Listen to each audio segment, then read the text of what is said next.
This is the original inhabitants of the land, which is now called Canada. History of Aboriginal people is very wide and full of a lot of discrimination and unfairness.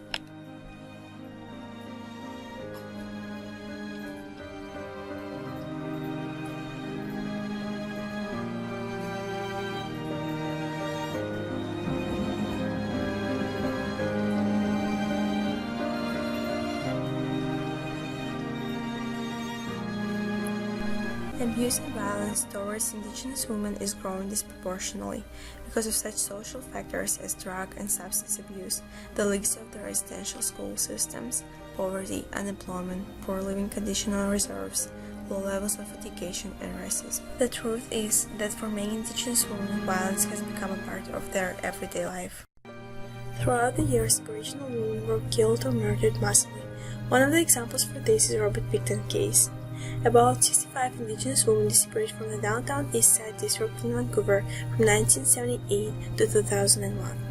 This was the largest serial killer investigation in Canadian history. Robert Picton killed 49 women, and on February 22, 2002, he was arrested and later he was sentenced to live in prison. As the answer to the question, why did he kill only Indigenous women, the answer is that the place where he found this woman was the criminal part of Vancouver. So Picton was driving his car, offering women money and drugs. A lot of Indigenous women are used to this kind of life, and this was the reason why most of them came with him to Picton's pig farm, where soon were killed. So a lot of Indigenous women are having such lifestyle because of no alternative to it, and this is why their lives are more prone to violence and murder. The Canadian government nowadays is making up more laws to improve healthcare program for immigrants but not for Indigenous people. People and government need to go beyond simply making health services more inclusively in order to improve health care access for Indigenous people. As part of a quality improvement strategy, the problem needs to be addressed through the health care system. This will require a lot of effort, but if we want to help and solve injustice towards the Indigenous people, we must fight for their rights, because they can't do this on their own. From the 1880s until 1980s, the Government of Canada maintained a system of boarding schools operated by churches for Indigenous children, which were aimed at destruction or genocide of Indigenous culture.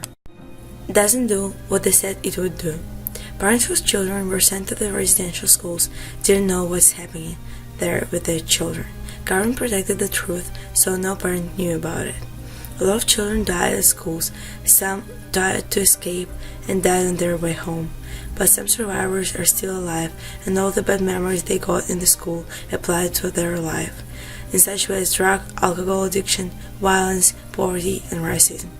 Because after such a dark time in their lives, memories didn't leave them. On the path nobody knows, and what I'm feeling is anyone's guess. What's in my head and what's in my chest. Now non-Indigenous people are asking Indigenous people why they don't just move to a city and live their life like everybody else. But for Indigenous people, it's part of their culture, their history. Of course, some of them are used to live in the residence, where they won't be charged for crimes, drugs, and use of alcohol under the legal age.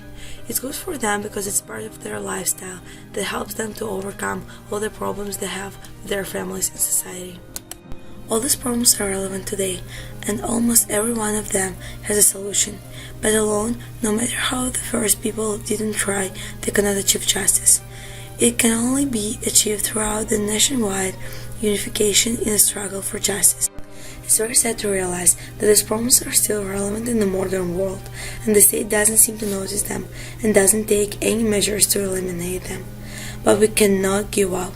We need to talk as much as possible about this problem and inform people about it in order to attract more public attention to these global issues.